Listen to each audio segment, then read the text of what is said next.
Good morning, November 10th. All right. Amazon. Give us a flash briefing. Jamie, here's the latest from your flash briefing. In NPR News. Live from NPR News in Washington, I'm Janine Herbst. Stocks on Wall Street opened higher this morning after a better-than-expected report on inflation. NPR's Scott Horsley reports the Dow soared more than 900 points in early trading. Consumer prices in October were up 7.7% from a year ago. That's a slower pace of inflation than September's 8.2% rate. And the price increases between September and October were smaller than forecasters had expected. Rising shelter costs account for nearly half the monthly inflation rate. Gasoline prices also rose in October, although they're still down significantly from the peak price in early summer. Grocery prices and airfares are up substantially from a year ago, just ahead of one of the biggest eating and traveling holidays of the year. The Federal Reserve has been raising interest rates aggressively in an effort to tamp down demand and bring prices under control. Scott Horsley, NPR News, Washington. Check out his Twitter if you want. In Florida. All right. Nicole is now a tropical storm. It came ashore overnight near Vero Beach on the Atlantic coast of Florida as a Category 1 hurricane. Senior hurricane specialist Robbie Berg with the National Hurricane Center says the huge storm has heavy rains and gusty winds, and it's spreading over the central part of the state. We don't want residents to be caught off guard and understand that these hazards will still exist across portions of the state of Florida today. The storm caught some visitors by surprise, including Tomasz Mika from Poland. They are kind of amazing, by this weather it should be much better, but that's life, you never know what you're gonna get. The rare November hurricane left more than 300,000 without power, shut down airports and theme parks, and forced evacuations in some areas. Election results are still being calculated in Nevada. NPR's Deepa Shivaram reports officials in Clark County, which encompasses Las Vegas, say the vote tallying will likely continue into next week.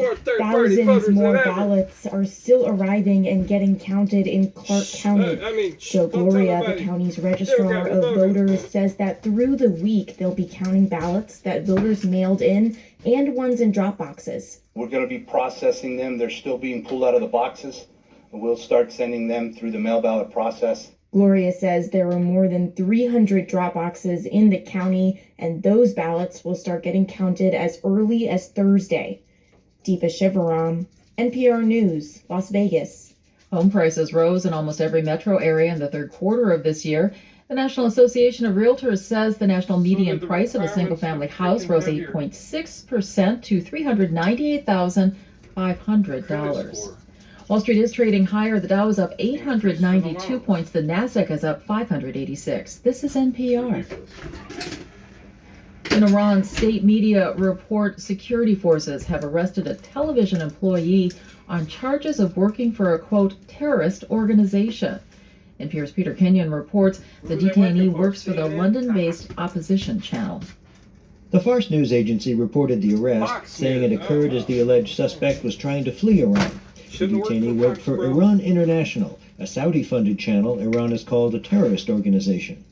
Iranian media identified the detainee as Elham Akfari, who officials were quoted as saying had taken actions, quote, slandering the Islamic Republic, inviting youth to riot, and creating terror among the people.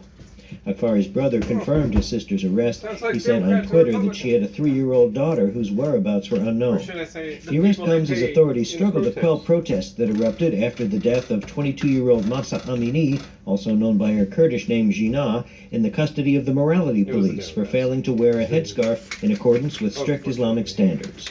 Peter Kenyon, NPR News, Istanbul. In Afghanistan, the Taliban says women are now banned from using gyms in the country. The rule, which comes into force this week, is the group's latest edict, cracking down on women's rights and freedoms.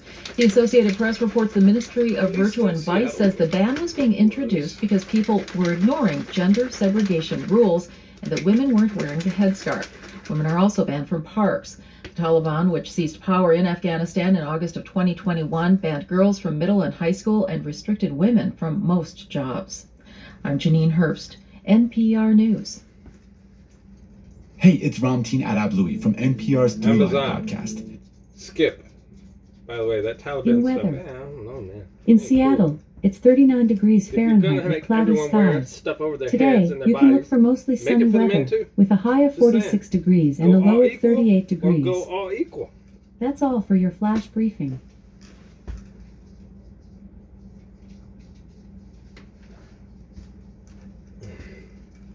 All right. Amazon, tell us a good joke. I don't trust people with graph paper. They're always plotting something. Wait. Amazon, tell us a bad joke. Why can't you tell a kleptomaniac a joke? Because they always take things, literally. Wow. Okay, I think you got your good and your bad jokes reversed. Because I like that one better than the other. Of course, they're not the terrible jokes that I know. But my jokes can be said. So, peace, love, prosperity, yeah, prosper. Go together. Go. Oh. Hey, you. Come on. You can do it. Prosperity! Oh, whatever, man. It ain't working. It ain't working. It used to work. Anyways, have a good day.